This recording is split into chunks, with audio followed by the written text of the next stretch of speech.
Ah, bien-aimés, je vous salue dans le nom précieux de Jésus-Christ. Amen. Amen. Aujourd'hui, c'est le cours numéro 21, toujours dans l'étape principale de la vie chrétienne. On n'a pas fini encore. Et quel est le thème? C'est la vie de prière. Toujours la vie de prière, partie numéro 8. Alors, on a vu les formes de prière. Aujourd'hui, c'est la 10e forme de prière que l'on voit. 10 formes de prière. Dire que, bien aimé, si tu t'ennuies quand tu pries, là, déjà avec ça, tu as de quoi faire. 10 formes de prière, c'est-à-dire si tu suis les 10 formes, là, tu en as pour toute la journée. Voilà. Donc aujourd'hui, on va voir une prière qui est fondamentale. Elle est aussi dans la prière que Jésus a enseignée aux disciples. Parce que vous connaissez la prière du Notre Père. Et ici, on va voir donc c'est la prière de pardon. Vous connaissez le pardon? Alors on va attaquer un peu le pardon pour comprendre exactement ce que vous pratiquez déjà. Mais on va rentrer vraiment en profondeur pour voir que le pardon, finalement, c'est un peu plus important qu'on ne le pense. Parce qu'il se produit à différents niveaux. On va voir pourquoi il faut pardonner, comment recevoir le pardon, les formes de prière de pardon, et on va voir aussi qu'est-ce qui peut bloquer le pardon. Alors, on va voir d'abord, Jésus a enseigné ses disciples sur la prière du pardon. Vous savez, donc c'est Notre Père. Dedans, il y a un verset qui nous parle du pardon, Matthieu 6, 12. Pardonne-nous nos offenses comme... Voilà. Donc là, on connaît tellement que ça devient... C'était une prière de perroquet. Vous savez, des perroquets, quand tu lui dis bonjour, il va te répéter bonjour, bonjour, comme ça. Et nous, notre Père, c'était une prière de perroquet. Une prière de répétition.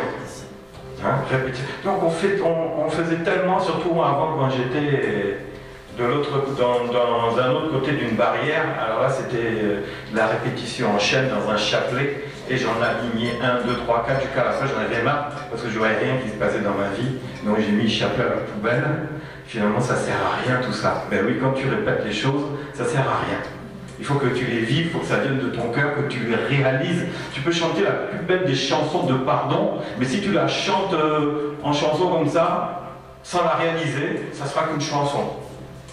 Et une chanson que j'aime bien, qu'on chante là, quand on est en train d'intercéder et on parle du pardon, vous connaissez?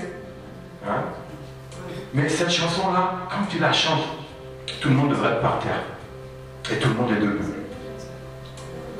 Comment elle est cette chanson déjà? Pardonnez-moi, Seigneur, Jésus est mon sauveur. Pardonnez-moi, Seigneur. Voilà.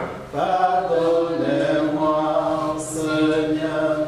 Pardonnez-moi, Seigneur. Jésus est mon sauveur. Pardonnez-moi, pardonnez-moi, pardonnez-moi. Voilà, Amen. Que Dieu vous bénisse. C'est cette chanson-là. Vous savez, tu peux chanter des chansons, tu peux faire des prières, mais si elles sont répétées, tu passes à côté. Même dans Notre Père, quand tu demandes le pardon, tu passes à côté. Même quand on chante cette chanson-là le dimanche, on passe à côté. Pourtant, la prière là dans Notre Père, elle est puissante. Pourtant, la chanson qui est chantée là, elle est puissante. Pourquoi on reste debout toujours là comme des perroquets?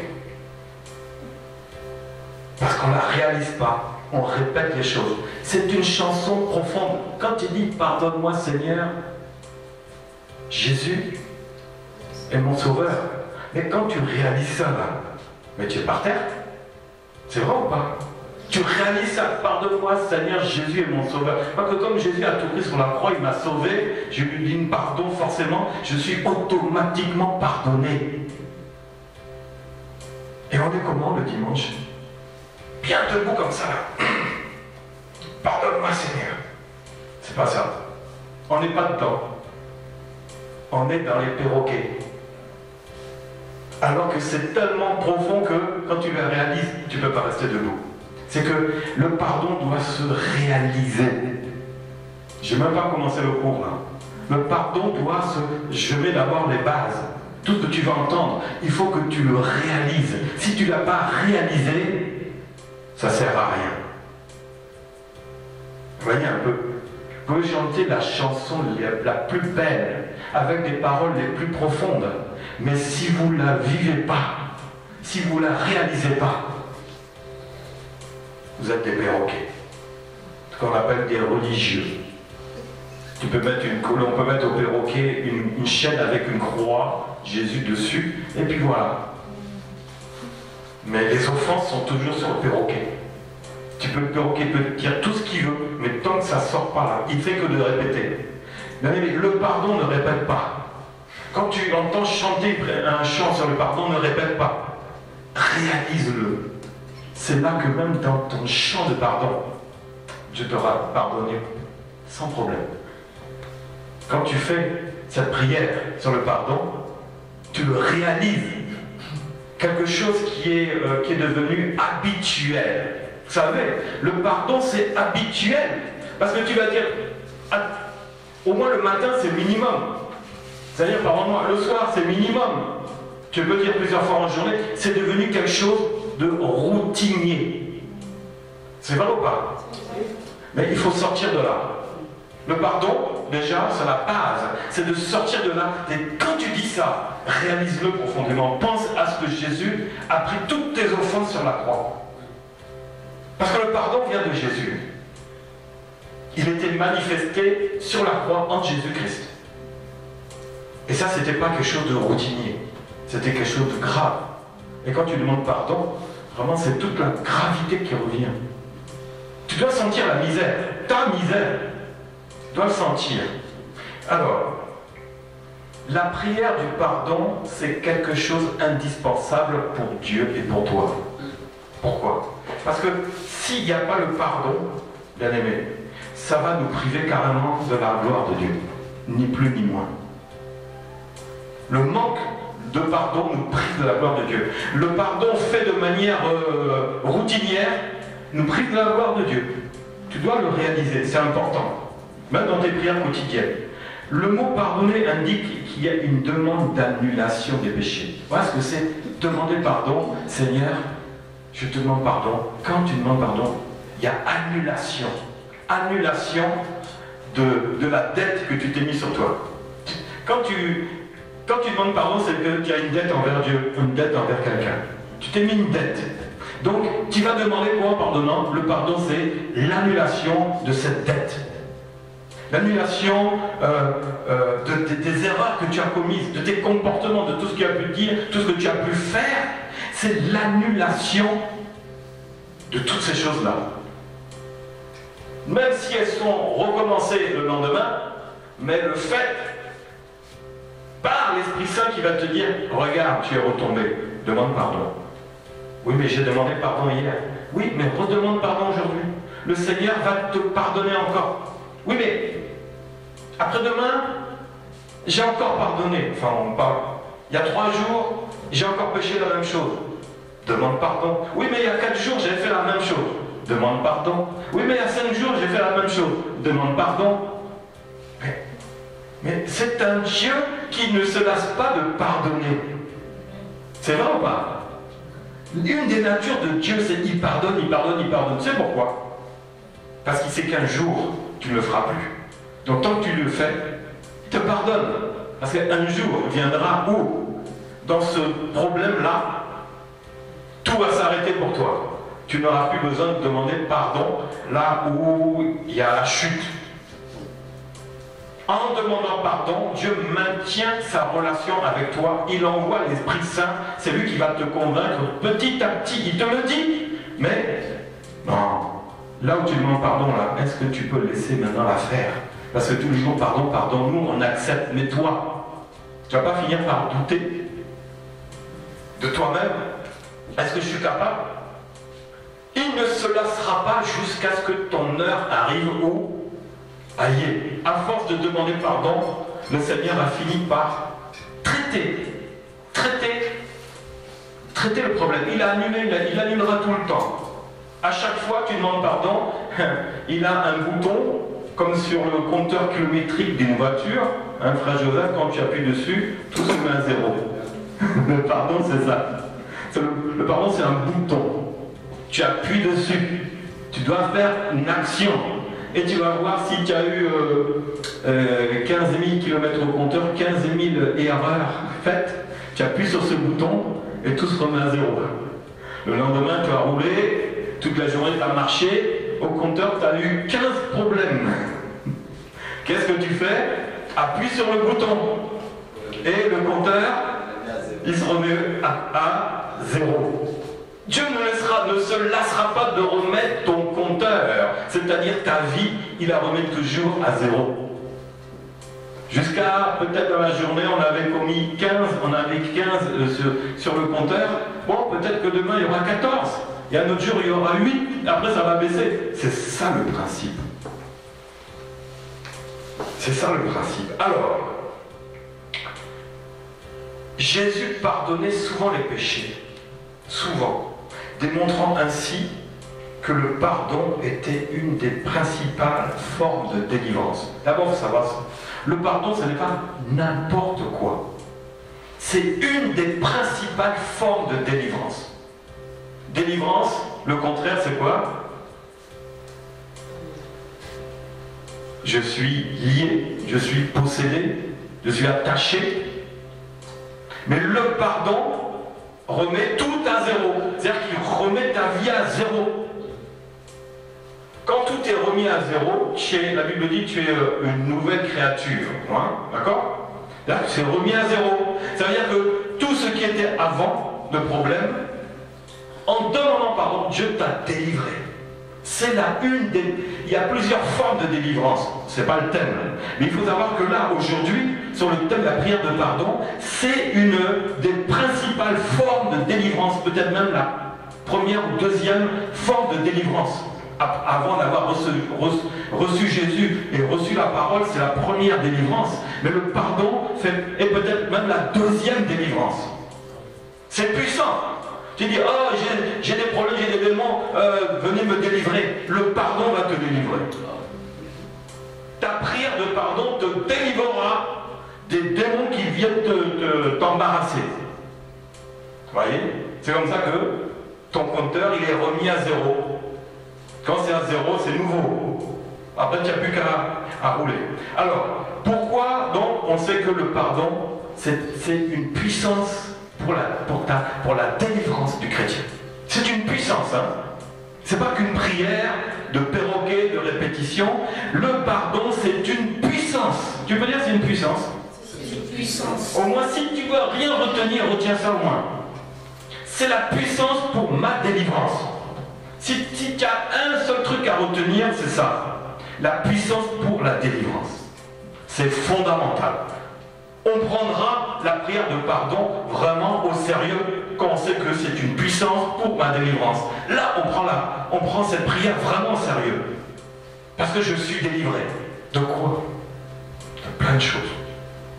Alors, pourquoi la prière de pardon est-elle nécessaire? Et je vous pose la question. Et vous avez oublié ou quoi? C'est question-réponse, hein? Alors allez-y, là chez vous, la caméra, elle vous entend bien. Alors, pourquoi le pardon est-il nécessaire dans ma vie?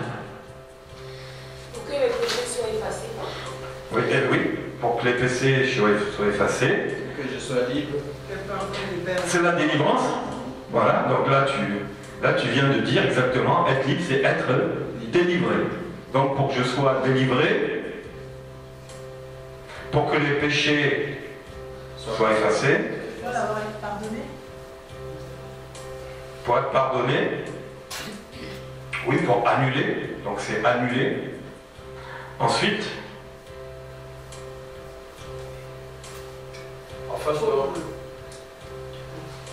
une autre, moi j'en ai encore noté deux principales. Oui, c'est ça. On est déjà sauvés en Jésus-Christ. Pour ne pas ressentir la culpabilité, ne pas être coupable. Faut pas se sentir coupable. Ça fait partie de la délivrance, ça. Ouais. Alors, parce que c'est la volonté de Dieu, tout simplement. Parce que Dieu le veut. C'est sa nature, hein, il pardonne. Donc, c'est parce que Dieu le demande, c'est écrit. N'oubliez jamais ça. Dans ces questions-là, c'est toujours là, il y a la volonté de Dieu dedans. Là, c'est automatique.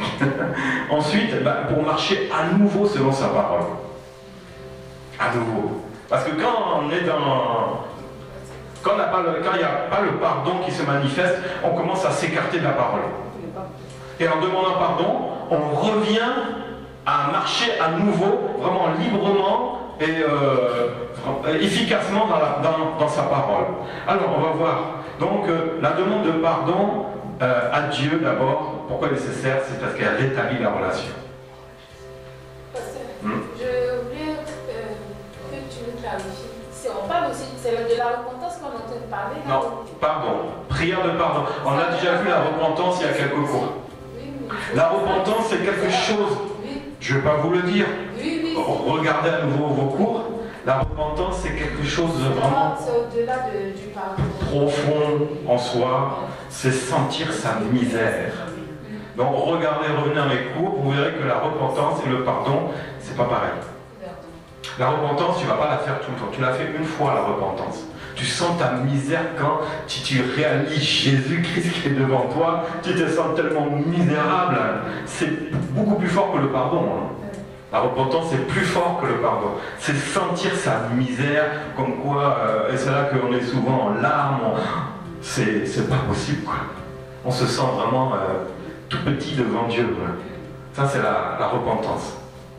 Vous avez dit que ça se fait une seule fois dans la vie, ou il y a annuellement Non, une fois, vraiment quand on est né de nouveau, on a eu justement cette repentance qui s'est manifestée. Tant qu'on entretient la relation avec Jésus par même les formes de prière dans le pardon, il n'y a pas besoin de revenir dans une repentance. La repentance est le début de notre relation avec Jésus. C'est le début. Je crois en Jésus. Et quand Jésus vient devant moi dans ma vie, me sens tellement coupable, tellement nul, que je me repens de tout. Tout, c'est que vraiment, la repentance est un changement de vie. Renaissance de nouveau. Ça fait partie de ça. C'est lié à ça. C'est une des conséquences de la nouvelle naissance. Je me sens vraiment nul, comme c'est comment j'ai pu faire des choses comme ça, c'est pas possible. C'est vraiment se sentir l'humiliation propre en nous devant la pureté du Seigneur. Quoi. Vous voyez? Donc c'est ça. Donc la repentance est au début de ta relation avec Jésus. Hein, quand je te parle de Jésus, à un moment tu vas tellement toucher que on ne pourra même plus te lever, plus rien, tu es waouh. Voilà, la repentance, c'est ça. Le pardon, c'est quelque chose de tous les jours. Quelque chose qui se passe vraiment tous les jours. S'il y a des portables qui couinent là, vous pouvez les mettre sur vibreur, ça sera bien. Voilà, donc la demande de pardon, ça permet de rétablir la relation qui a été brisée par nos fautes. Quand on commet une erreur, on brise. On est en train de couper les liens qui étaient établis avec le Seigneur. On est en train de couper ça. C'est pour ça qu'il faut demander pardon afin que les liens maintenant soient à nouveau tissés. Il faut qu'on soit attaché à Dieu, toujours. Donc la prière de pardon nous rattache. Elle nous rattache tout le temps à Dieu. Ce n'est pas un élastique, hein. Ça se coupe réellement. Un élastique, si tu le vois normalement, s'il est long comme ça, tu vas le tirer, il va être long comme ça. Mais là, c'est pas ça. Là, ce que l'on fait, c'est qu'on coupe quelque chose. Et à chaque fois, eh ben, Jésus il vient le rattacher. À chaque fois, il renoue la relation. Parce qu'on a demandé pardon au nom de Jésus-Christ. Donc à chaque fois, c'est rattaché. À chaque fois, c'est relié.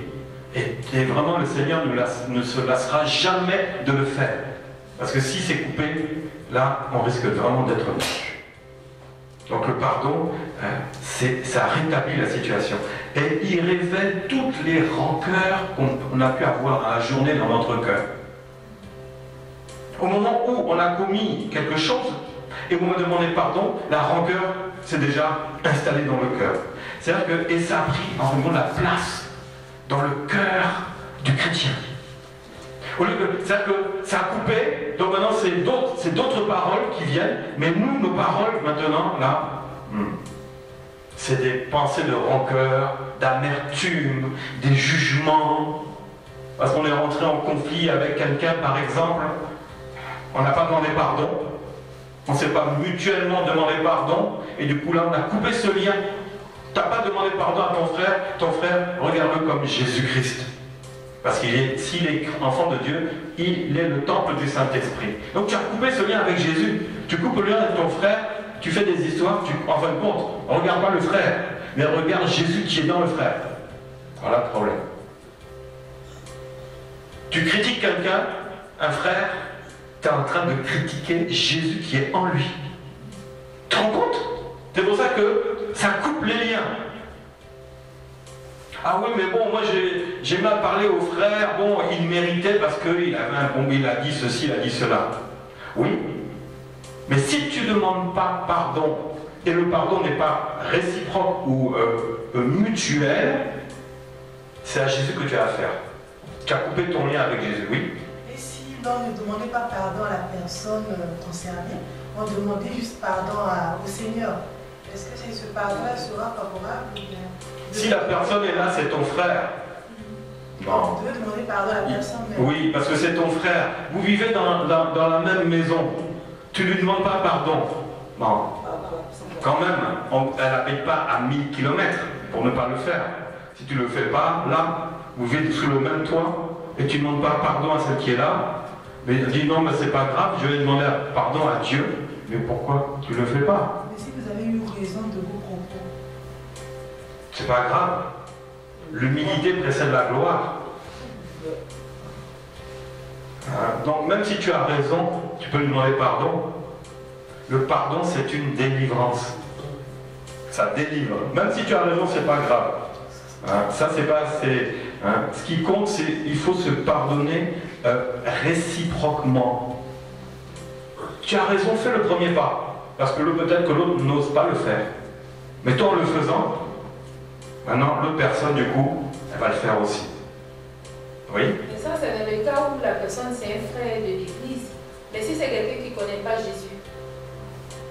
S'ils ne connaissent pas Jésus, peut-être que s'ils portent... Ça peut ne pas être réciproque. Oui, s'ils portent la loi, de Jésus dans leur cœur, peut-être que ça, ils vont être poussés à se demander pardon. Mais si ce n'est pas le cas, ben ils ne se pardonneront pas. Ils n'ont pas Jésus. Ils sont dans... Jésus. Toi, tu as Jésus, mais... Et l'autre ne l'a pas. Jésus. Oui. Donc là, le pardon, il va pas être... C'est pas sûr que... Il peut être réciproque, mais dans certains cas, il peut ne pas être réciproque. Oui, mais c'est pas grave. Si toi, au moins, tu fais la démarche, tu peux le gagner. Tu peux le gagner. On va voir ça tout à l'heure. Quand tu demandes pardon à quelqu'un, tu as fait vraiment une action envers elle et tu peux la personne. Donc, toi, tu es chrétien, c'est à toi de montrer l'exemple, même si la personne ne l'est pas. C'est ton devoir. Pardonnez-vous les uns les autres. Et pardonne-nous nos offenses comme nous pardonnons aussi à ceux qui nous ont offensés. Il n'a pas dit aux chrétiens qui m'ont offensé. À tous ceux qui m'ont offensé, il n'y a pas de distinction dedans. Il n'y en a pas. C'est comme ça que tu vas les gagner. Oui, frère Roger? Non, c'était pour revenir sur ce qu'elle a dit, c'était pour ajouter, pour dire que nous qui sommes des chrétiens, pour nous, notre ministère, c'est d'aller devant ceux qui ne sont pas des chrétiens pour leur montrer notre amour. En fait, En fait, non, ça j'ai compris, ça je suis d'accord avec ça, mais je parlais de la réciprocité. Je voulais plus, plus que ça quoi. Je veux te dire, même si toi tu as demandé pardon à l'autre, l'autre n'a pas accepté, il y a ça aussi dedans ou pas? Oui, l'autre n'a accepté. Ce n'est pas obligé. Devant Dieu, c'est fait. Tu sais, demander pardon à quelqu'un, même si la personne n'accepte pas ton pardon, c'est pas le problème. Maintenant, ça devient entre toi et Dieu. Tu vois? Ça n'est plus entre toi et lui. C'est entre toi et Dieu. Toi, tu as obéi à la parole. Tu as demandé pardon à ceux qui t'ont offensé. Ou ceux que tu as offensés. Dans les deux sens. Toi, c'est pas de problème. Maintenant, le pardon qui est donné n'est pas obligé d'être accepté par l'autre. Mais il sera accepté par Dieu.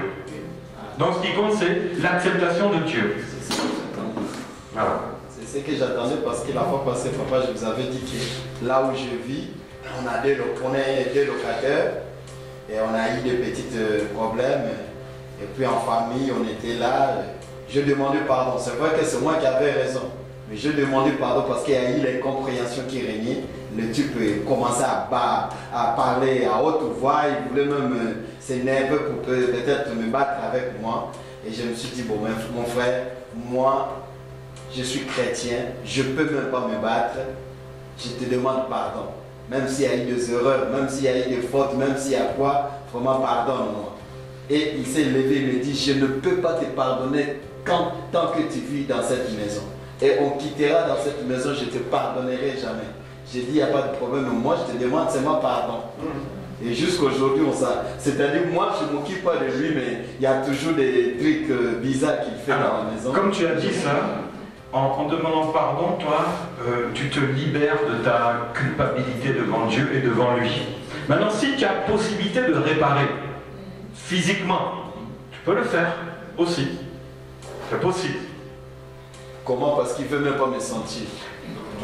Là, c'est autre chose. Mais par exemple, je sais pas, un cas matériel. Là, c'est pas matériel parce que c'est une affaire de relation. Hein. Mais tu as pris quelque chose à quelqu'un et tu lui as pas rendu, mais tu lui demandes pardon. Ah, d'accord. Là, tu peux maintenant lui rendre la chose.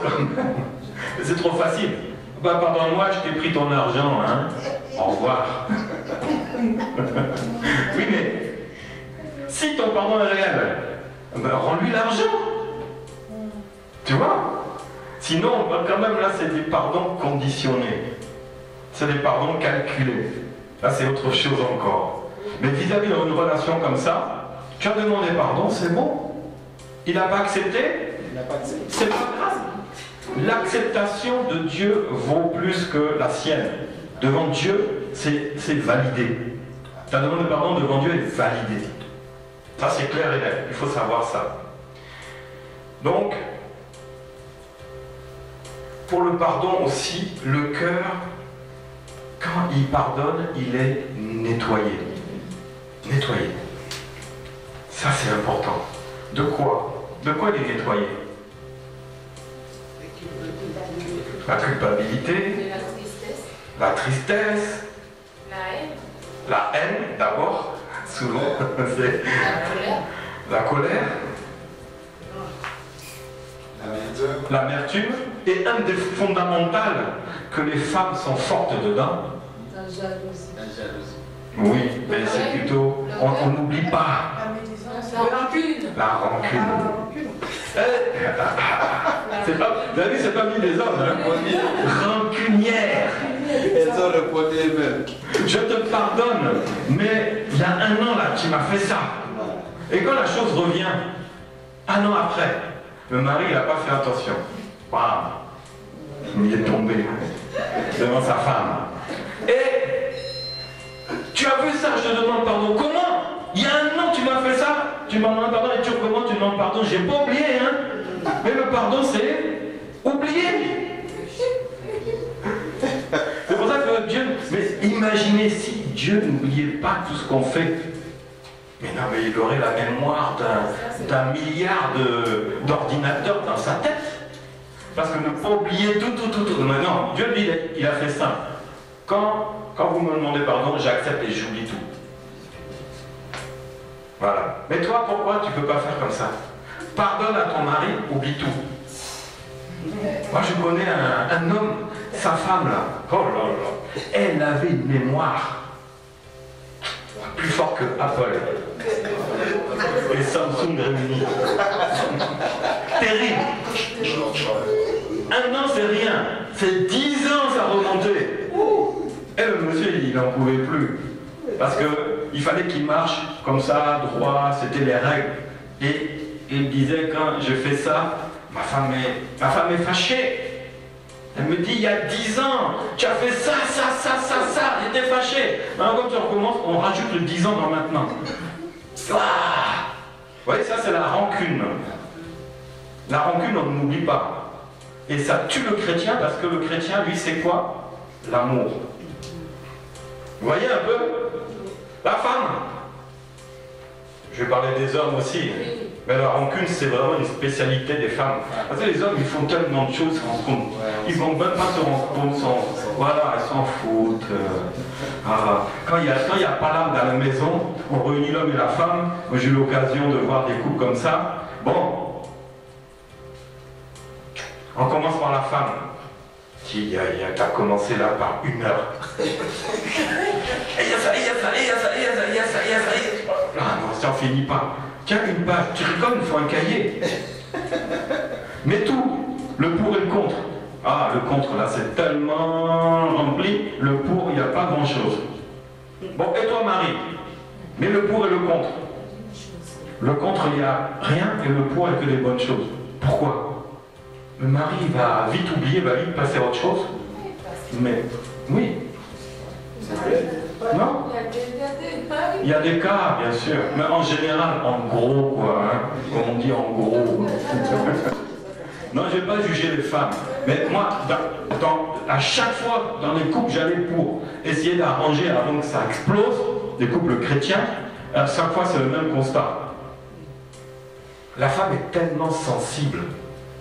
C'est la sensibilité qui fait qu'elle n'oublie pas, et elle a une liste là. Si tu lui dis, dis-moi ce que tu as dans ton cœur contre ton mari, alors là, ça commence là et ça finit là. Hein. Pourquoi elle est fâchée? Pourquoi elle veut quitter? Elle veut divorcer? Parce qu'elle en a de là jusqu'à là. Mais le mari, il a juste ça.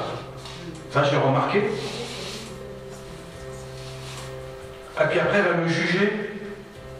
Elle aimait bien son mari. Il sentait bon. Puis maintenant, comme elle est fâchée, elle dit, tu sens où est de la bouche. Mais il a la même bouche depuis 10 ans. Il commence à avoir tous les défauts. La rancune. Hein? Non, c'est pas possible. Donc ça, c'est voilà, c'est quelque chose de fondamental. Il faut nettoyer le cœur de la rancune. Et cette personne-là, on avait discuté. Quelques années après, ça prend du temps. La rancune avait fondu comme la neige au soleil. C'était fini. Le couple était vraiment basé sur l'amour de Dieu, sur l'amour dans le couple. Homme-femme, l'amour de Dieu en tant que chrétien, ça roulait bien. Et jusqu'à la dernière nouvelle, ça marche. Il y a des petits hauts, des petits bas, mais l'amour de Dieu couvre tout ça. Par le pardon, hein, c'est l'amour qui triomphe, c'est pas l'autre.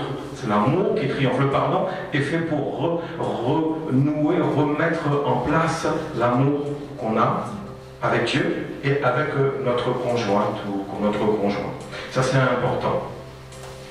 Alors, c'est qu'il faut à nouveau maintenant être prêt à aimer sans condition. Ne mettez pas les conditions. Je te pardonne, mais à condition que... Non, ça c'est... Non. Tu pardonnes et tu aimes sans condition. Oui, bon, toi et moi maintenant, il n'y a plus de palabre. Oui, mais à condition de ceci, à condition de... Là, tu remets du l'huile sur le feu en même temps. Et le monsieur dit, oh là là, ça va tenir combien de temps encore? Parce qu'elle a remis toutes les conditions. Bon, non, il n'y a pas de condition. Le cœur, il est nettoyé, oui. Il y a des conditions qu'on pose à une personne comme quoi, à condition que ça ne se reproduise plus. Ça peut se dire, non? Non. En tant que chrétien, non. L'amour... Si la personne répète la même chose. Prie pour elle. Prie pour elle.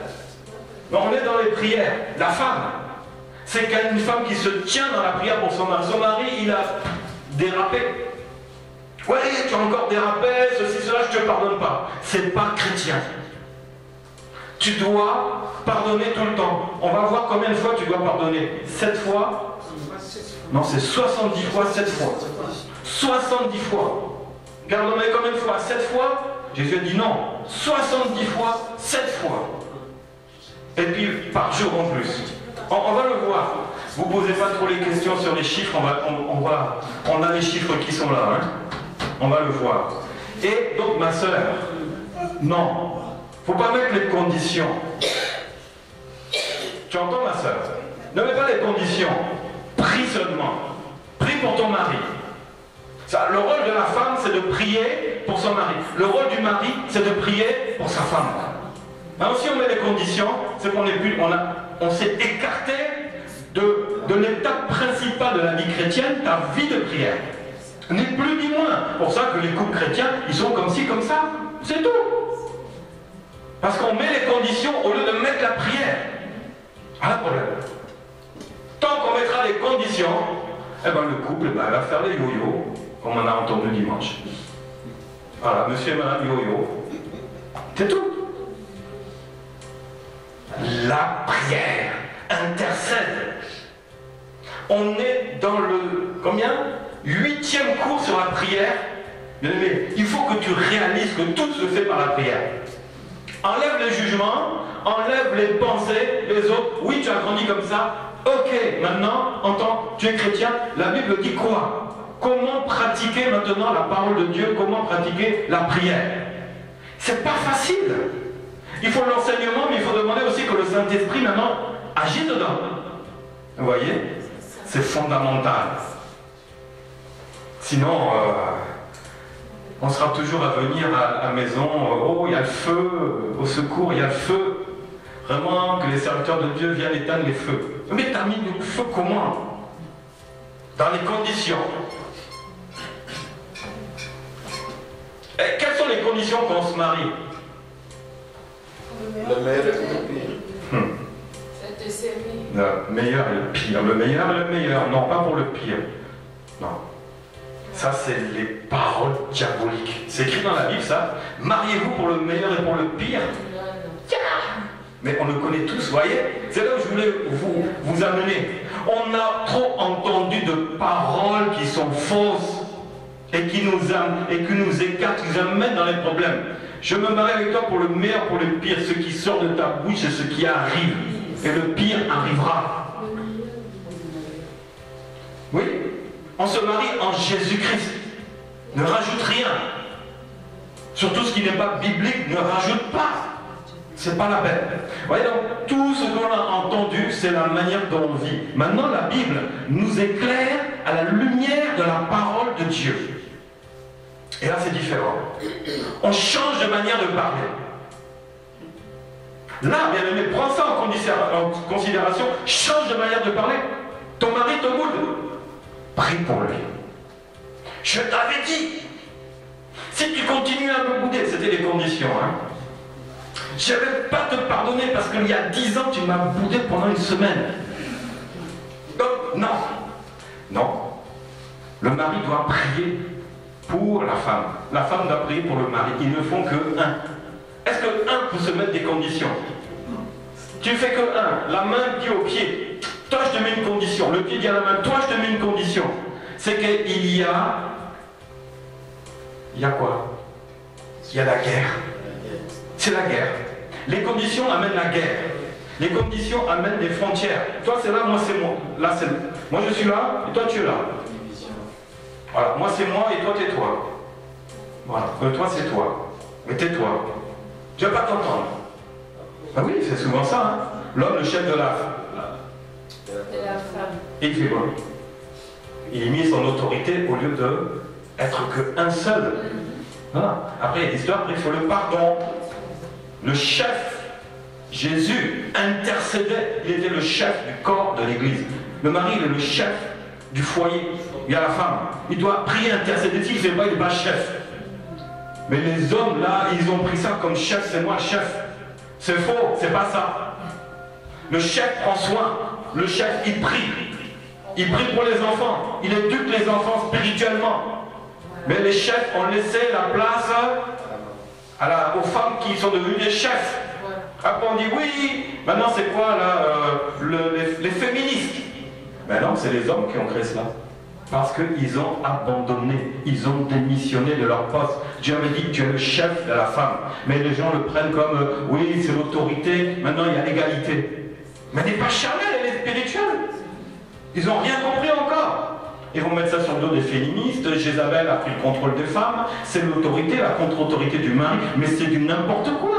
Vous voyez, tout ce qu'on sait, tout ce qu'on apprend dedans, là, c'est pour détruire le couple. C'est la destruction du couple qui est programmée par ces paroles qui ne sont pas justes. Même le pardon ne marchera pas. Parce qu'on a été totalement déprogrammé. Maintenant, il faut reprogrammer le couple. Il faut nous reprogrammer nous-mêmes dans le pardon. Et en comprenant que je pardonne, mais je prie pour elle. L'amour de Dieu surpasse tout. Elle couvre tout. C'est ça qui est fondamental. On n'est pas sorti de l'auberge. Je n'ai même pas commencé la première page. Mais bon, c'est pas grave. Alors, le pardon change nos prières. Est-ce que le pardon va changer ta prière? Forcément. Parce que la culpabilité va partir. Prie quand il y a les problèmes. Comment tu vas prier? Bon, je ne donne pas longtemps. Hein. Même en toi, là, c'est le combat. Donc, le pardon va changer ta prière. Ta prière va redevenir normale. Parce que la haine sera partie, le cœur sera disposé, les rancunes, etc. Tu peux prier normalement. Et ça va maintenant rétablir la relation avec l'autre. Si tu es marié, ton mari ou d'autres personnes que tu connais. Ça rétablit la relation. Très important. Et ça rétablit notre foi aussi. Comme on l'a entendu tout à l'heure, on est sur la foi. Le pardon rétablit la vie de foi. C'est fondamental. Et il transforme les autres. Parce qu'on a vu aussi, quand tu pardonnes à quelqu'un, tu envoies maintenant un message qu'il ne connaît pas. Pour l'amener à une transformation fondamentale. Même le pardon, c'est un message puissant que la personne ne connaît pas. Il dit, mais non, ça, il a raison, il vient me demander pardon. Sur le coup, il va se moquer, mais les grandes victoires se gagnent dans le silence. C'est pas celui qui crie le plus fort qui a raison. Quand tu demandes pardon, tu as raison, dis-le, pardonne-moi, comme tu as dit mon frère, tu as eu la victoire. Sur le coup, tu sais, mais après tu vas voir derrière que la personne aura honte. Elle aura honte. Et toi, tu restes dans ton comportement et tu pries pour elle. Elle t'a mal parlé. Prie pour elle comme ça. Tu vas voir ce que Dieu a fait. C'est fort. C'est fort. Le pardon avec la prière. Une prière de pardon plus des prières dessus. C'est une puissance, bien aimé. C'est la puissance de la délivrance pour l'autre. Tu l'amènes à Jésus. C'est comme ça qu'on gagne les chrétiens. C'est pas en prenant la Bible et tu lui tapes sur la tête. Reçois la parole, reçois la parole. Non, non, c'est pas ça. C'est la prière et le pardon. Alors, pourquoi la prière du pardon est-elle nécessaire? Alors, c'est pour annuler la séparation avec Dieu. Alors, Ésaïe 59, non, la main de l'Éternel n'est pas trop courte pour sauver, ni son oreille trop dure pour entendre, mais ce sont vos crimes qui mettent une séparation entre vous et Dieu. Alors, quand on dit crime, c'est les péchés, les erreurs, tout ce qu'on peut commettre. Hein. Ce n'est pas les assassinats. Hein. Non, il peut arriver aussi. Ce sont vos péchés qui vous cachent la face de Dieu et qui vous empêchent de l'écouter. Ni plus ni moins. Ne demande pas pardon tout le temps, tu vas voir que même la nuit, tu n'auras même plus de son, Dieu va même plus te visiter. Après, tu dis, mais pourquoi tu ne me parles pas? Oui, mais pourquoi aussi tu n'as pas demandé pardon? Tu as coupé tous les liens avec Dieu. Dieu ne peut même plus te parler. C'est toi-même qui as coupé. Rétablis ces liens-là. Et tu vas annuler maintenant la séparation que toi-même tu as créée. Autre chose, on avait dit aussi pour recevoir la délivrance. Alors, si nous disons que nous sommes en communion avec lui et que nous marchions dans les ténèbres, nous mentons et nous ne pratiquons pas la vérité. Mais lorsque nous recevons la lumière, nous sommes mutuellement en communion avec lui. C'est-à-dire que le pardon ramène la lumière dans ta vie, amène à éclairer à nouveau ta vie et la parole devient à nouveau bien claire, bien nette, tu la comprends. Elle t'est révélée. À ce moment-là, ta relation avec Dieu reprend le chemin, à tout moment. Aussi, c'était pour la vie, pour marcher à nouveau selon la parole, à nouveau. Mais si vous revenez à moi, c'est-à-dire à nouveau, hein, si vous observez mes commandements et vous le mettez en pratique, voilà, je vous rassemblerai. Là, je reviendrai à toi, je te reprends encore. Important aussi. Ensuite, je dis parce que c'était la volonté de Dieu. 1 Jean 1:8 dit si nous disons que nous n'avons pas de péché, nous nous séduisons nous-mêmes, la vérité n'est pas en nous. Et la fin dit si nous disons que nous n'avons pas de péché, nous le faisons menteur et sa parole n'est pas en nous. Donc là, on a encore coupé. Vous voyez? On coupe les liens. Alors, comment faire pour recevoir le pardon de Dieu? Allez-y. Des questions. Que les questions maintenant fusent. Comment faire pour recevoir le pardon de Dieu? J'ai noté 1, 2, 3, 4 points. Il faut se repentir. Se repentir, oui, il faut reconnaître son état. Pas de pécheur, ce n'est pas des pécheurs, mais son état. Hein? Hein, vous savez, est-ce qu'on est des pécheurs? Non. Non. Qu'est-ce qu'on est?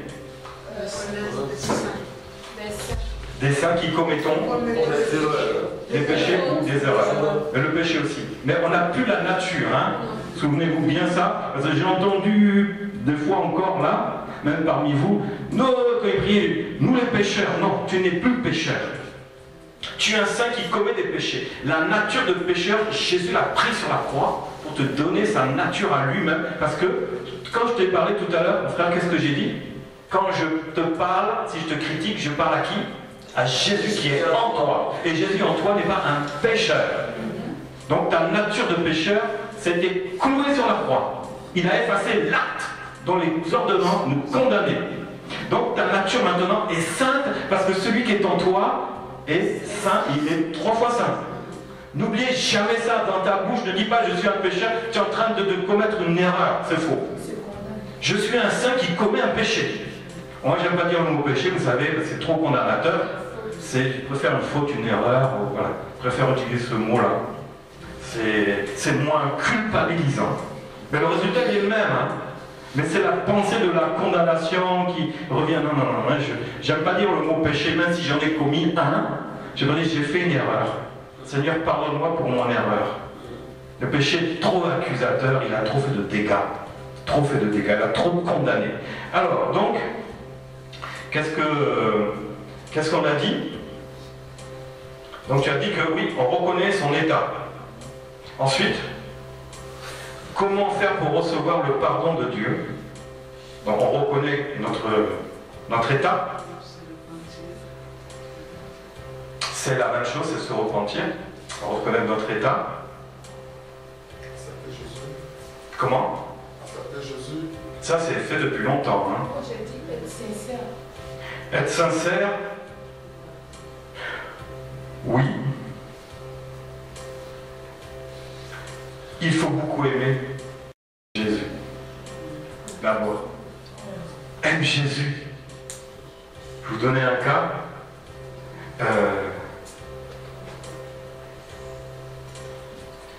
C'est dans Luc 7, 45 à 47. La femme qui est rentrée dans la maison d'un juif. C'était une prostituée. Et le juif voit la prostituée et dit, mais Jésus, comment tu peux laisser rentrer une prostituée comme ça? Tu vois pas que c'est une prostituée? Et la Bible dit, mais toi, tu m'as pas donné de baiser, mais elle m'a donné un baiser. Depuis que je suis rentré, elle n'a pas cessé d'embrasser mes pieds. Elle a aimé Jésus, c'est... Hein? Tu n'as pas versé d'huile sur ma tête, mais elle a versé un parfum sur mes pieds. C'est pourquoi, je te le dis, ses nombreux péchés ont été pardonnés. Alors pourquoi? Car elle a beaucoup aimé. Voilà. Comment recevoir le pardon? Aime beaucoup Jésus. C'est d'abord ça le number one. Aime beaucoup Jésus. Et il a dit, car elle a beaucoup aimé, mais celui à qui on pardonne peu, il a aimé peu. Alors, mon frère, ma soeur, aime beaucoup Jésus. Tes pardons, là, les pardons, ça va venir comme ça, là, sur toi. C'est d'abord, adore-le, aime-le, aime-le, aime-le, aime-le. Comme cette femme a fait, elle a eu son miracle. Deuxième chose, pour demander pardon, il faut reconnaître son état. Son état, c'est Luc aussi 15, il s'agissait du fils prodigue. Vous avez entendu parler, je ne vais pas raconter l'histoire, mais à un moment, il a dit, quand il était parti, il avait tout perdu, il avait tout dépensé, il avait vu que, en rentrant lui-même, il s'est dit, je ne suis plus digne d'être appelé ton fils. J'ai péché, et la Bible dit, j'ai péché contre le ciel, j'ai péché contre toi, je ne suis plus digne d'être appelé ton fils, traite-moi comme l'un de tes ouvriers. C'est-à-dire qu'il a reconnu son état, comme tu as dit. Tu reconnais ce que tu as fait, et le Seigneur, il ne te laisse pas finir ta phrase, il t'a déjà pris. Il a déjà remis le lien. Toi, tu avais coupé, ce fils prodigue, il a coupé le lien, il avait quitté la maison avec tout sa part de bien. Mais quand il n'y avait plus rien, il est revenu, le Père, il a remis les liens, aussitôt. Donc reconnaître ton état, c'est faire un pas à nouveau vers le Seigneur et les liens sont remis. Voilà pour recevoir le pardon. Un autre point, il faut crier à Dieu aussi. Quand le malheureux crie, l'Éternel, il entend. Et il le sauve de toutes ses détresses. Voyez? Donc quand tu cries à Dieu, bien-aimé, pareil, le pardon, il vient. Autre chose, il faut se faire violence. Vous connaissez le verset? Ce sont les violents qui s'emparent du royaume des cieux. Quand tu fais cette démarche de demander pardon à Dieu, fais-toi violence. Oui, mais j'ai assassiné mon chien. Mais fais-toi violence, demande pardon à Dieu. Il te pardonnera. Ton chien est mort, bon, il est mort. C'est-à-dire qu'il n'y a pas de limite dans le pardon, c'est ce que je veux dire. Vous voyez? Ça, c'est pour les cas extrêmes. Je ne vais pas parler de quelqu'un qui a tué des enfants, etc., etc. Le pardon est pour lui aussi. Là, quand je prends le chien, c'est encore gentil. Là, il n'y a pas de limite. Il n'y a pas de limite. C'est pour ça qu'il faut se faire violence. Je ne suis pas capable de demander pardon à Dieu parce que ce que j'ai fait est atroce. Et la Bible dit, ce sont les violents qui s'emparent du royaume. Fais violence sur toi, Dieu te pardonnera aussi. C'est vrai que pour le monde, ce que tu as fait là, c'est ignoble.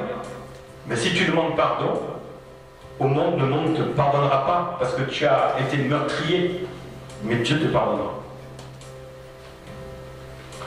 Ensuite, il faut aussi, la Bible dit, ne te laisse pas vaincre par le mal, mais surmonte le mal par le bien. Même chose. Obtenir le pardon, surmonte ce que tu as fait par le bien. Là aussi, tu reçois le pardon. Et aussi la Bible dit, humiliez-vous devant le Seigneur et il vous élèvera. L'humilité précède la gloire. Voilà. L'humilité, c'est se faire petit devant le Seigneur. Et le Seigneur te relèvera. Il va retisser encore les liens. Voilà. Maintenant, est-ce que le pardon est facile à demander?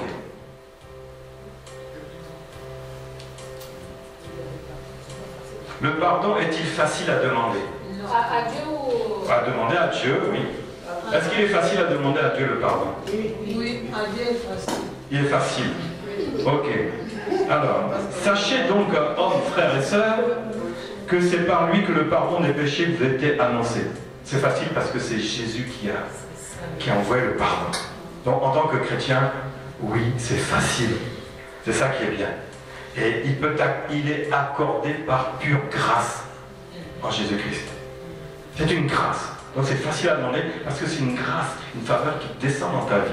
Hein? Alors s'étant relevé, ne voyons plus la femme, Jésus lui dit, « Femme, où sont ceux qui t'accusaient?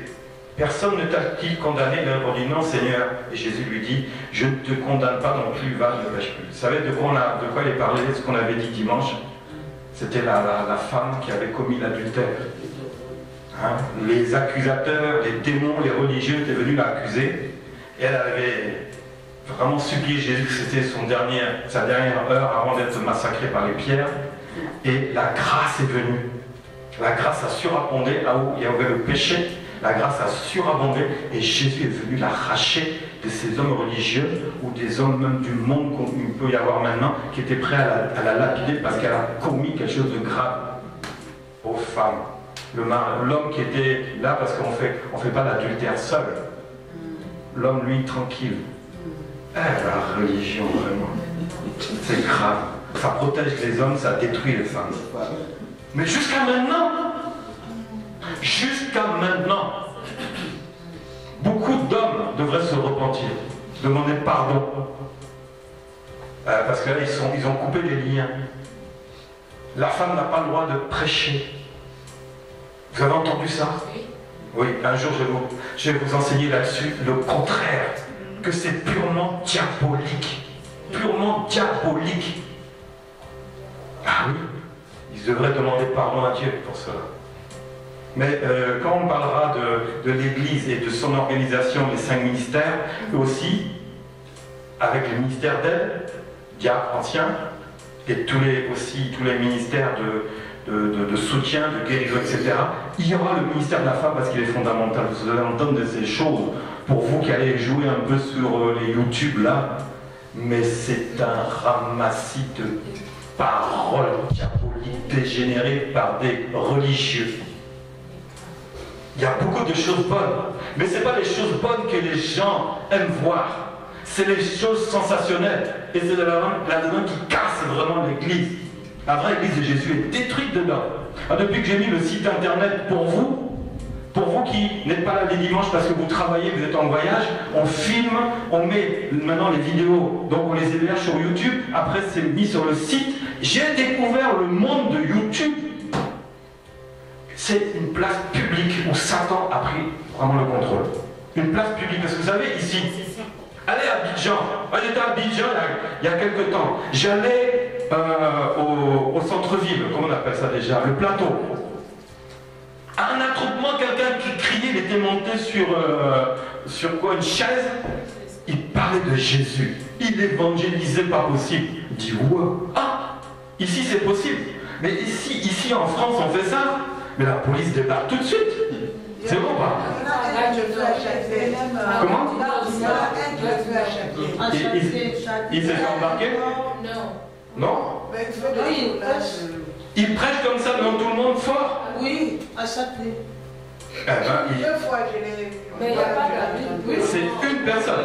Oui, à Une. au Château Rouge. Mais c'est la police de Boyron embarqué. C'est une seule. Oui.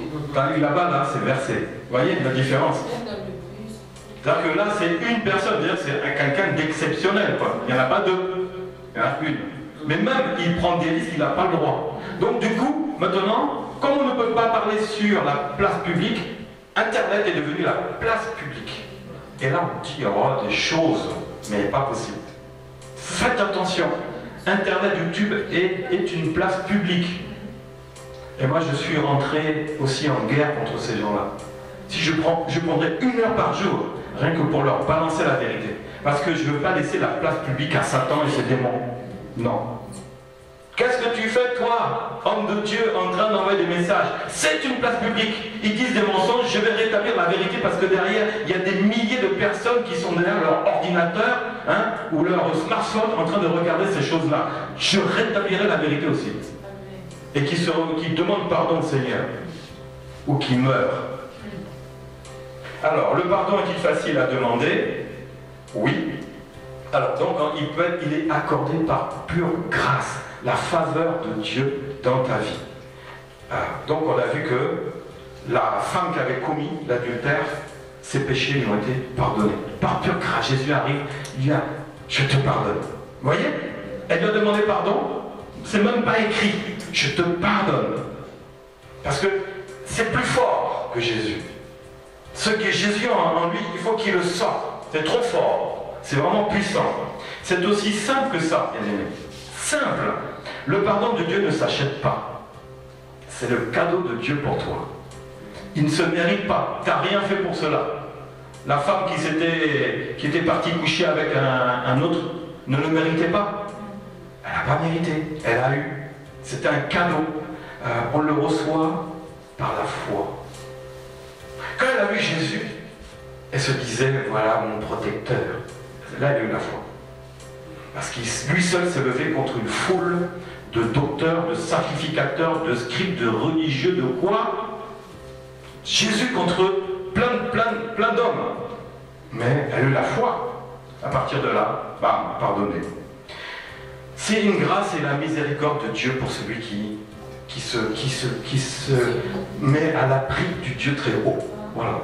Alors, maintenant je veux dire, le pardon n'est pas conditionné.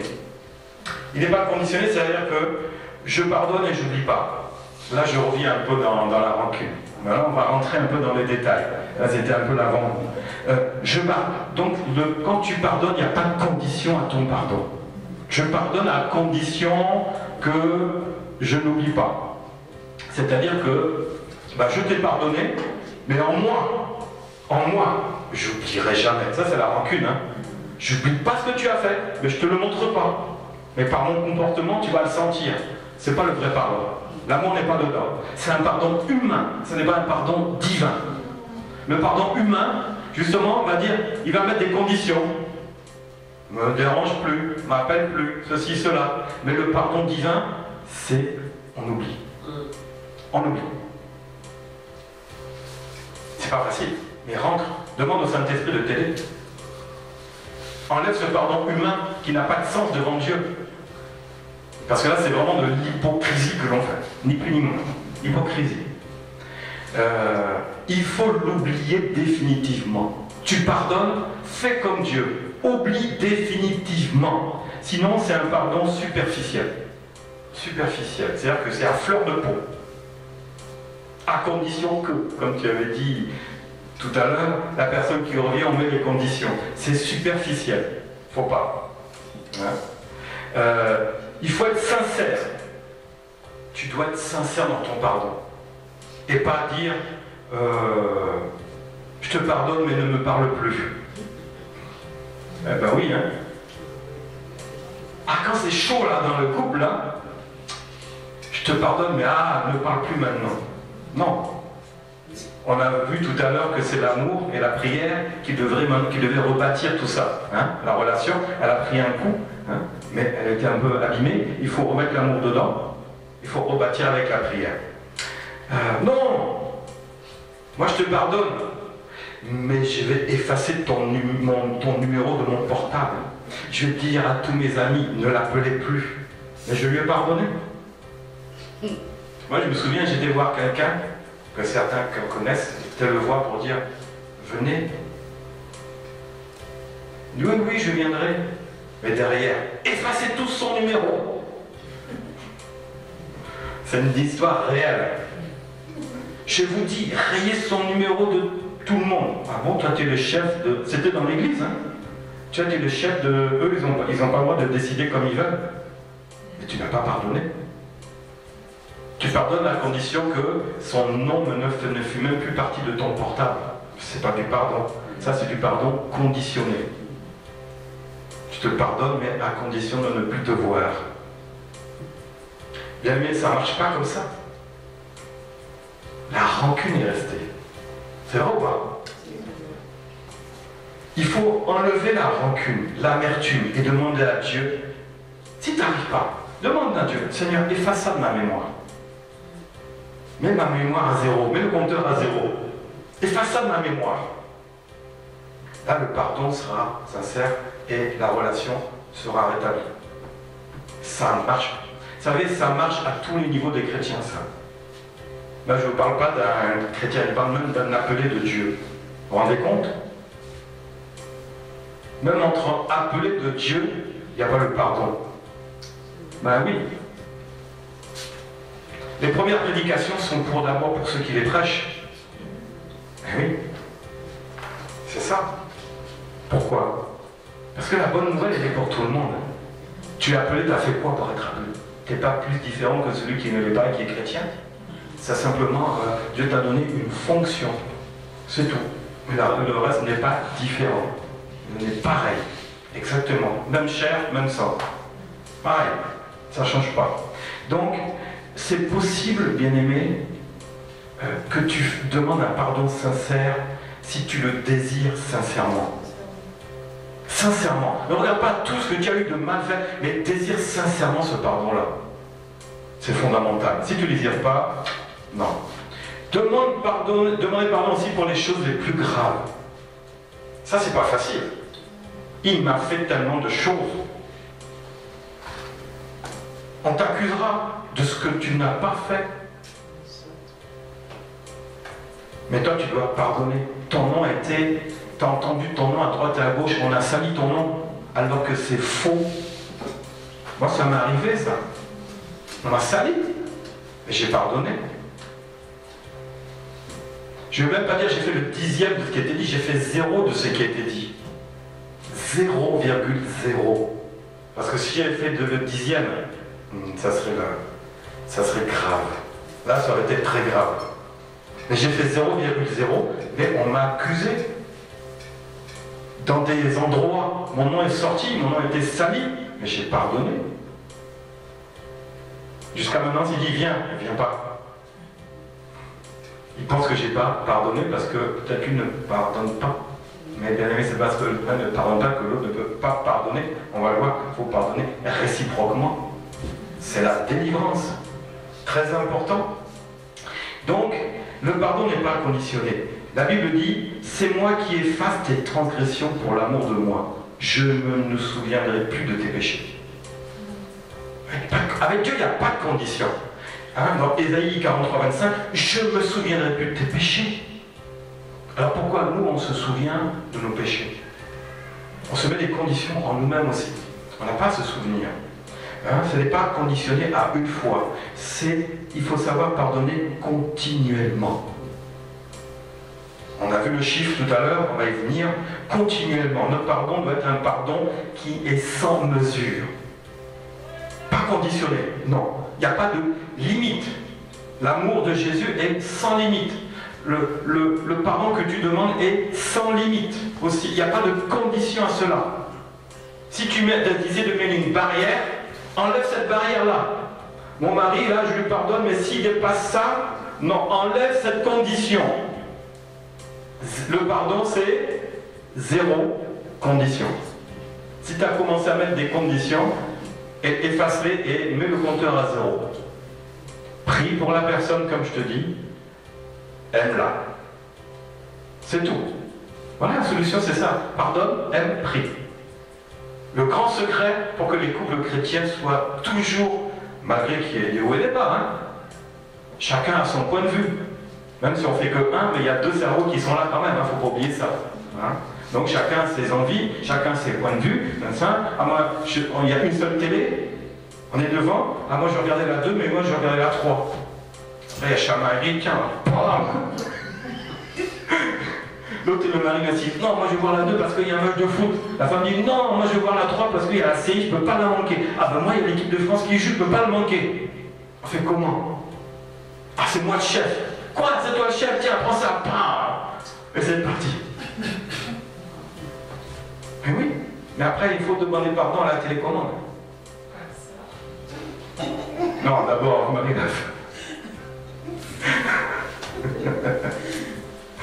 Ah là là, les couples. Les couples. Les trois fonctions pour qu'un couple soit bon, c'est amour, prière et pardon. Et voilà. Et là, ton couple, il tient, mais c'est bon. Même si vous chamaillez sur la télécommande, mais c'est bon. Voilà le secret, hein. Il n'y en a pas d'autre. Alors, aussi, il n'est pas conditionné, c'est-à-dire qu'on peut demander pardon X fois, on a vu tout à l'heure le chiffre. Matthieu 18 dit, alors Pierre s'approcha de lui et dit, Seigneur, combien de fois pardonnerai-je à mon frère lorsqu'il péchera contre moi? Ou à ma femme ou à mon mari, je reviens toujours dans le couple.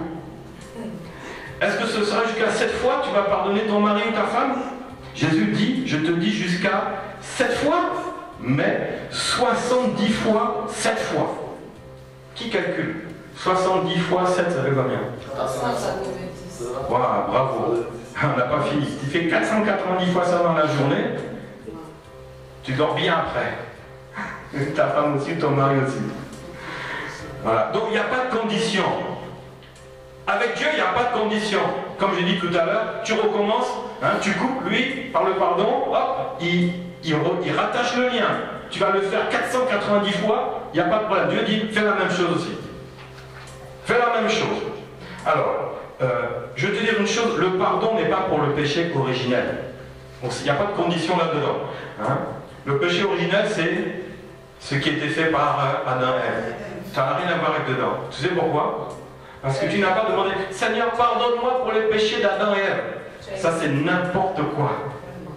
Les péchés, c'est ceux que tu vis toi-même. Ce n'est pas les péchés d'avant des générations. Non. Le péché, c'est ta vie. Le pardon, c'est ta vie. Ceux qui sont morts, ils sont où? Au cimetière. Seigneur, je te demande pardon pour... Tu es en train de parler à des ossements, là. Ton grand-père, ta grand-mère, et moi, tu demandes pardon, mais il n'est plus là. Non, c'est toi-même. Non, Adam et Ève, là, c'est pas la peine de demander pardon pour eux. Non, non, non. La Bible dit, et vous connaissez, si quelqu'un est en Christ, il est une nouvelle créature. Les choses anciennes sont passées. Donc, est-ce que tu as besoin de demander pardon aux choses anciennes? C'est Jésus qui a tout annulé. Donc ça, ne mets pas tes demandes de pardon sur des choses qui n'existent plus. Là, tu perds ton temps dans la prière de pardon, ça vaut 0. Maintenant, on va voir les différentes formes de pardon, on va accélérer. Alors, j'avais dit tout à l'heure, il faut se pardonner mutuellement. Mutuellement, alors, soyez bons les uns envers les autres, compatissant, vous pardonnant réciproquement comme Dieu vous a pardonné en Christ. Voilà. Donc, forme de pardon, mutuellement, c'est tu demandes pardon à ton frère. Et ça, c'est tu demandes le pardon et tu donnes aussi le pardon. Je te pardonne et je te demande pardon. Vous voyez, hein, on a vu la prière de base, pardonne-nous nos offenses comme nous aussi pardonnons. Nous aussi on pardonne. C'est réciproque. C'est réciproque. Colossiens 3:13 dit, supportez-vous les uns les autres, acceptez-vous, vivez ensemble. Et si l'un a un sujet de se plaindre de l'autre, pardonnez-vous réciproquement encore. C'est ça la base, les uns les autres. C'est le couple aussi. Il faut que ce soit réciproque. De même que Christ vous a pardonné, pardonnez-vous aussi. Oh, le couple chrétien, qu'est-ce qui serait solide? Il n'y aurait jamais de divorce. Le divorce n'a pas le droit d'exister dans le chrétien. Vous savez ça? Parce que c'est la parole. Tu appliques la parole, il n'y a pas de divorce dans le couple chrétien.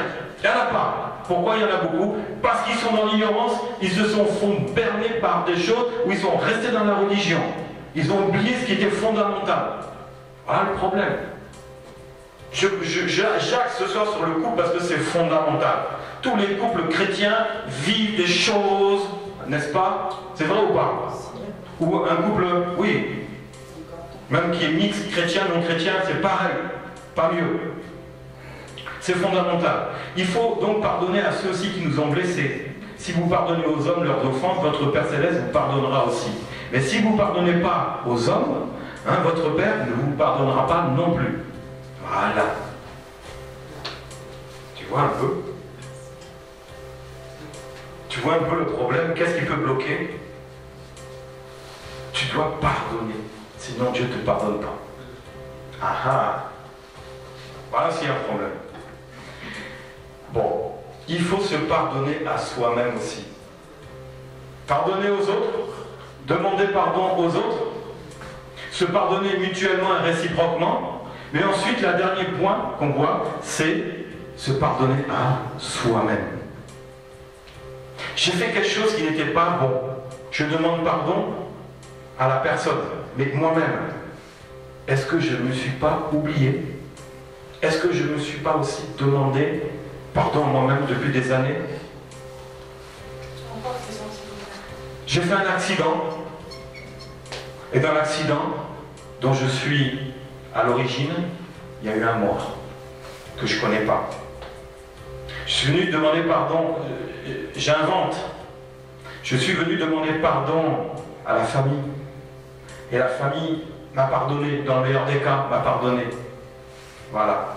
Mais moi-même, l'enfant que j'ai tué, 10 ans après, il avait 6 ans quand je l'ai tué.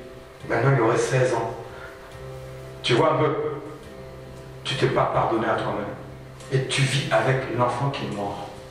Tu as l'esprit de mort sur toi. Ne pas se pardonner, c'est ramasser des esprits. Culpabilité. Mais le pire, c'est la mort. Il y a des gens comme ça. Un accident. Ça arrive. Il y a combien? 3 000 à 4 000 morts par an sur la route. Donc il y a aussi des gens qui sont à l'origine de ces accidents, qui se mettent en l'air tout seuls. Il y en a là, c'est voiture contre voiture. Vous voyez? Mais celui qui est à l'origine, comment il va vivre? Certaines personnes vont continuer à vivre avec la culpabilité, l'autocondamnation. Ils se condamnent eux-mêmes. Comment tu vas vivre ça? Si tu ne te pardonnes pas à toi-même, tu as pris une vie, tu as détruit dans le couple, tu as fait des choses, je parle des relations encore. Le pardon est important pour la relation. Moi je reste ce soir dans le cas de la relation. Non. Tu as l'origine que ton mari ou ta femme est parti. Tu vas demander, après tu demandes, ah, j'étais aimé, hein, mais maintenant je ne t'aime plus. Pardonne-moi. Mais comment toi, tu vas vivre avec ça? Autocondamnation. Tu penseras toujours à ton mari que tu as fait partir, ou à ta femme que tu as fait partir, et tu t'en veux. Le mal que tu as fait, tu t'en veux. Même si elle a dit pardon, mais toi-même, il faut que tu te pardonnes à toi-même. Sinon, tu vas vivre des temps de culpabilité. Tu vas vivre dans le passé. Ça ne marche pas. Le pardon, il est aussi pour toi qui as commis l'erreur, qui a été même réparé par le pardon. C'est la vie continue, mais toi, ne reste pas en arrière. Demande-toi pardon à toi-même. Important, pardonne-toi à toi-même. Sinon, tu vas sentir la honte. Même la personne avec qui tu as cassé, tu le retrouves. C'est fini. Mais toi, comme tu t'en veux à toi-même, tu auras la honte et lui va le voir. La personne va voir ça sur toi. Mais parce que tu ne t'es pas pardonné à toi-même. Le couple était fini, il est fini. Ça arrive, non? Ouais. Mais quand on se voit après, là, si après ils vont faire de la psychanalyse, ils vont avoir des psychiatres, des psychologues. Mais non! Demande pardon à Dieu et toi aussi, rentre dans ce pardon, tu veux voir. Tu n'as pas besoin d'aller chez eux. Amen. Ils ont besoin d'accepter de recevoir le pardon de Dieu pour le mal qu'ils ont fait et qui sont restés en eux. En eux. Seigneur, libère-moi de ça. Libère-moi de cette culpabilité. Je te demande pardon pour avoir mis la culpabilité en moi-même. Voilà. Voilà les différentes formes de pardon. C'est fondamental. N'oubliez jamais ça. C'est facile. On est habitué à prier, à demander pardon pour les autres, à demander pardon aux autres, au mal qu'on nous a fait, mais on s'oublie soi-même. Et c'est là que Satan maintenant va passer. Il faut maintenant se pardonner à soi-même.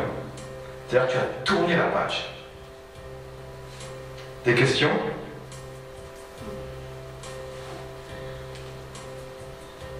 Il n'y a pas de questions? Je vous ai mis quelques exemples de pardon dans la Bible. Vous les lirez, parce que là c'est tout écrit dedans. Voilà. Je vous ai mis, vous regarderez. Donc voilà, l'enseignement sur la prière de pardon est terminé. J'ai quand même survolé les sujets un peu en profondeur, mais pas tout, parce que le pardon là c'est tellement énorme. Les conditions,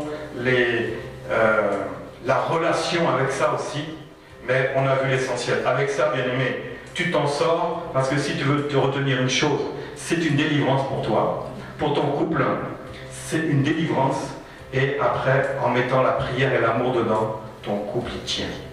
Et c'est ça qui est important. Et tu l'appliques maintenant à toutes les formes qui peuvent arriver dans ta vie. Oui? Des fois, quand on prie, on demande pardon pour les fautes que les frères ou les sœurs ont commis. Oui, la Bible dit, celui à qui tu pardonnes, je pardonne. Voyez un peu?